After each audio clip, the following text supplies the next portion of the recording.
Daytime with Aston Avery, Stephen Smith's with me, and Stephen, it's time for you to introduce our next guest on the programme today. She's a brand new guest. You're going to just love her. She has her own vegan skincare line. She's won a Queen's Award. She's also a humanitarian. In fact, she's just like a superhero. She's not just like absolutely fabulous. Let me introduce you, Asal. How are you?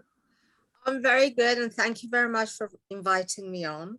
No, we're really thrilled to have you on. I mean, I was lucky to meet. We met up, didn't we, by chance, and it was like we hit it off right away. And I'm just going to show this amazing skincare line. It's all vegan. Doctors use it. Would you pronounce the name correctly for me? Because I'm. It's Jean V, meaning in French, young life. Oh my God. That's see, I'm glad you did that, because I would never have got that. I would never have got that right. It's your envy, isn't it? Something like that. It's what it's pronounced. It's Jean V, Aston. Jean V. Just wanted to double check. I had a go, but I knew it's actually two separate words, but I've sort of mixed them up. So it's Jean V. And anybody can use them because it's skin nutrition, really. It's covers and sex, gender, age, nationality, you know. And also it's quite interesting. I mean, I have a terrible time with shaving foam, unless my skin goes straight up, Asta. I don't know about yours, you've got quite sensitive skin as well. But I used a little bit of the moisturizing cream here and put it on, and literally I can shave with it, and it doesn't bring my skin up because there's nothing in it that, you know, that's going to aggravate, because it's vegan for starters. And it's always better to test any product in case of allergies, but this is probably going to be one of your best bets. It's a non-allergetic, and it has so I've been using it at night and for shaving. So obviously it's a pleasure to have you on here, Asal, as well. So what would you say to make someone a humanitarian, which you are here? Well, that's a hard question, because there's a different concept for a lot of people. Yeah. In my situation, what I believe it to be is the natural empathy for other human beings and their well-beings. That you actually care about somebody else. It's got nothing to do, you know, you see another human being as a human being. You don't see their differences to yourself. So that's what I would say, what it means for me. You know, it's really interesting you use the word empathy there. It's something I use a lot to describe why I got involved with Anna Kennedy online. And someone said to me, oh, you're not living with autism, you don't have anyone in your family. I went, no, but all you need to get involved with any kind of work is empathy. Yes. And it's a big thing a word that's underused, I think. Well, and I think people use them in different concepts. I don't necessarily have to suffer from a particular condition to feel that other person's pain. It's actually feeling somebody's pain, you know, their feelings, their soul, rather than just being on the surface of everything. And I think it's also important, because I get really bored of people going into things like, I mean, I always make a joke that I do charity work to make up for my hedonistic lifestyle over the years, which is quite true. At least I'm honest about it. But I think it's absolutely important to go in and give something back, rather than going, so, exactly. Aren't I the best? I feel so important. So with that being said here, Asal, there is your aspirations. What were they growing up here, your aspirations?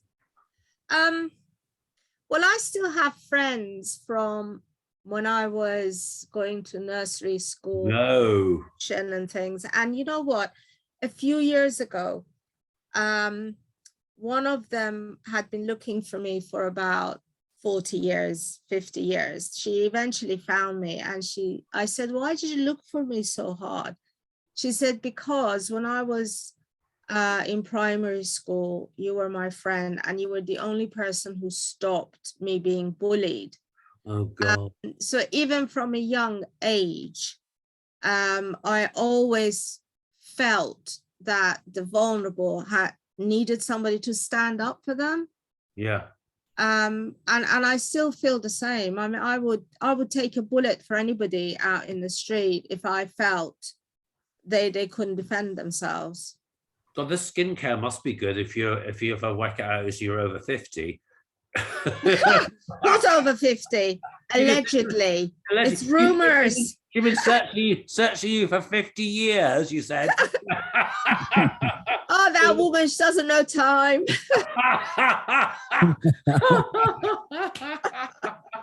Trust you to catch me up on that one.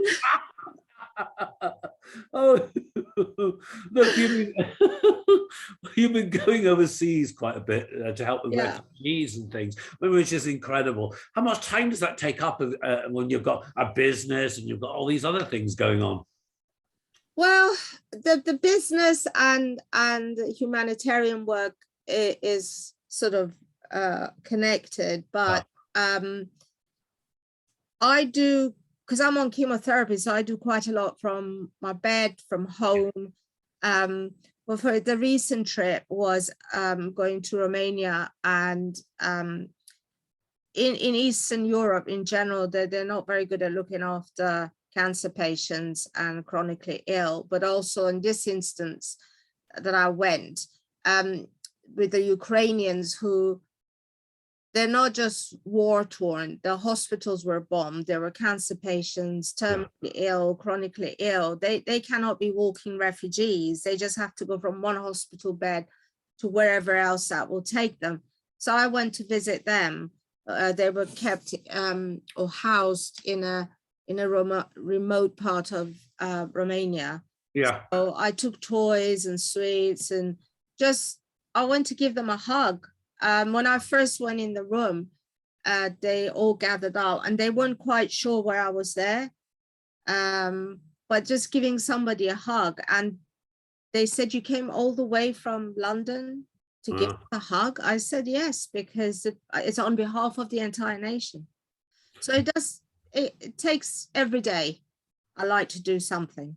You know, we had Gail and Matt Waterman on, who do the hair loss shampoo, and they give a lot to the chemotherapy hospitals. Maybe we should talk to them about taking some of the products over to the people in Romania. It might be a great thing for them to have some. Yeah, I did take some product over, like for eczema and stuff like that. Yeah, we'll link with Gail and Matt. Yeah. So I believe I've met them before. Actually. Yeah, they're amazing people. Yeah, they are. And you've won a Queen's Award as well here at Asal. So can you explain about that? And that must have been amazing for yourself to get the Queen's Award itself here. Yeah, it's sort of you know, that was 3 years ago now, and I'm still trying to get my head around it, to be honest. I've been doing humanitarian work and helping for a long time, but I do it quietly, so that I don't talk about it generally. I just do things. And I remember when I got a letter from the Cabinet Office, I thought it was one of my kids' friends playing a joke on me. I rang the number that was on it, and some guy answered hello. And before he could even say Cabinet Office, I really went into him. I said, "Aren't you ashamed? You know, you're a teenager, you're teasing a grown woman like me." I just really gave him hell, and he was laughing, and that even just got it worse. And I said, "What are you laughing at? This is, I want to speak to your mother. Where's your mother?" Just found it so funny. He said, no, madam. And he started telling me about everything that they'd found out about me. Yeah. And when it suddenly clicked, oops, this is the Cabinet Office. This is actually happening. It was also, Aston, very humbling, because when I received the medal, there were Auschwitz survivors and police officers, and I just couldn't believe that I was standing and being acknowledged amongst such wonderful people. Well, Asal, you've overcome quite a few hurdles yourself in life, haven't you? I mean, it's not always been easy for you. So you just didn't nip out of that kindergarten school, and here you are. I mean, life hasn't been easy for you, has it?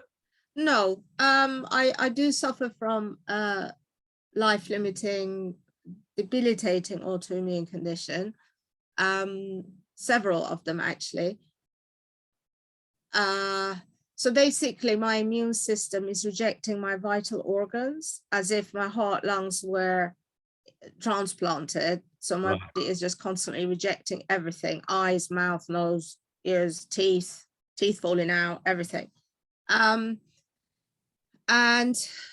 But I think with my mentality, it does help to be a little bit juvenile, and also distraction therapy.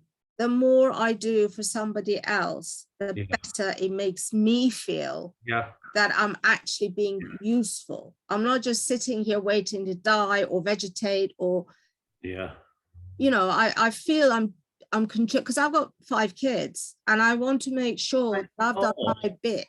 5 children? Yeah, I know. I had a litter. I'm a twin.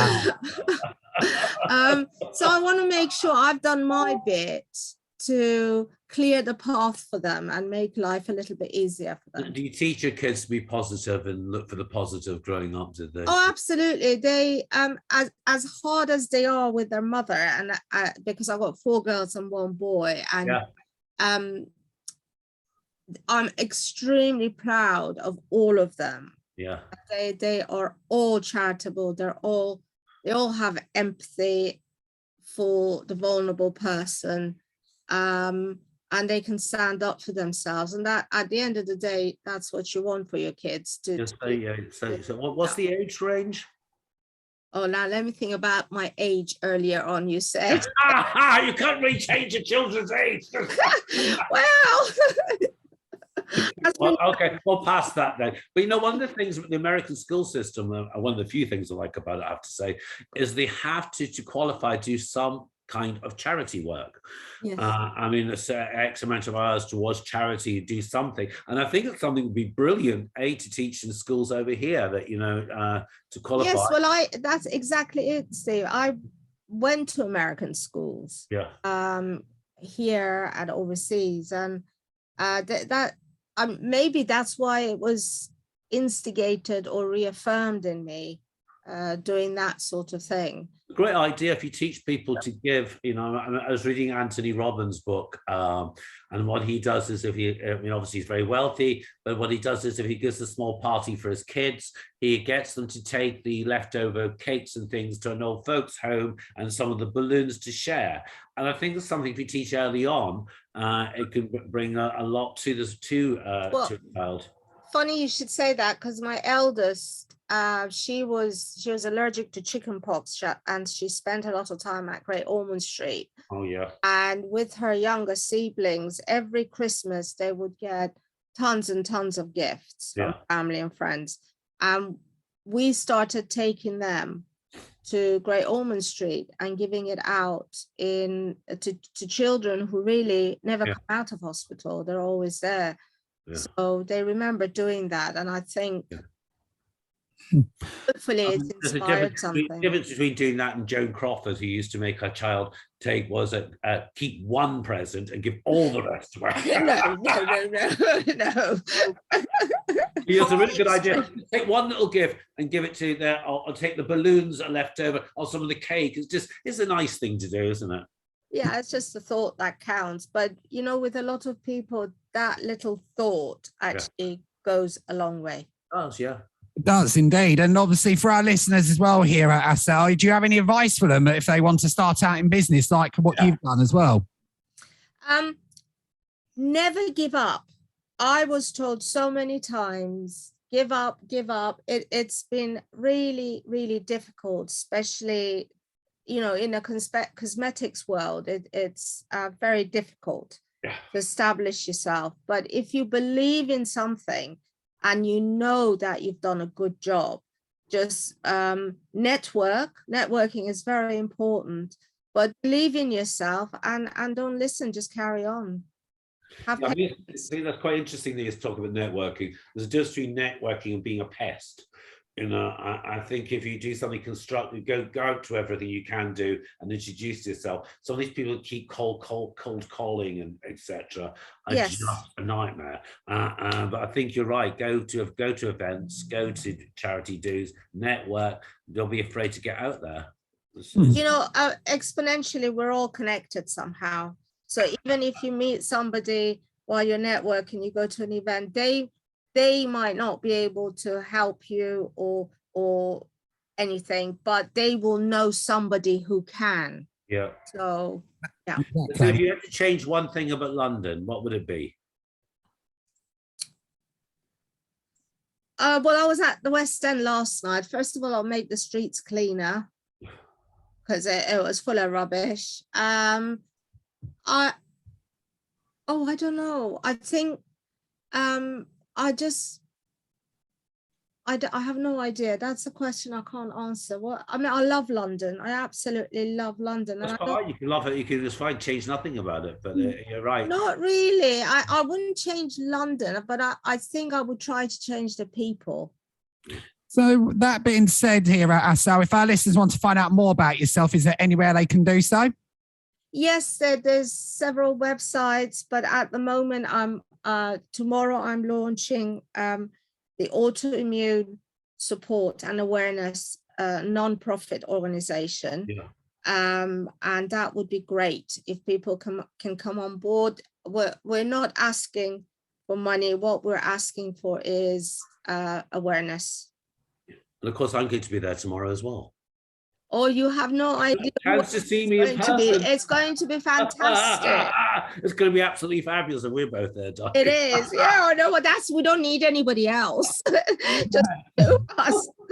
The awful thing. Aston, I always love the beginning of parties because there's not too many people there.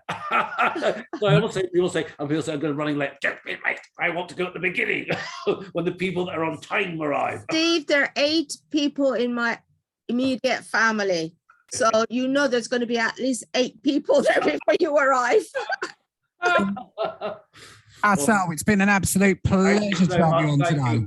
Thank you. Pleasure's all mine. Thank you both very much. Bye-bye. Take care. Bye.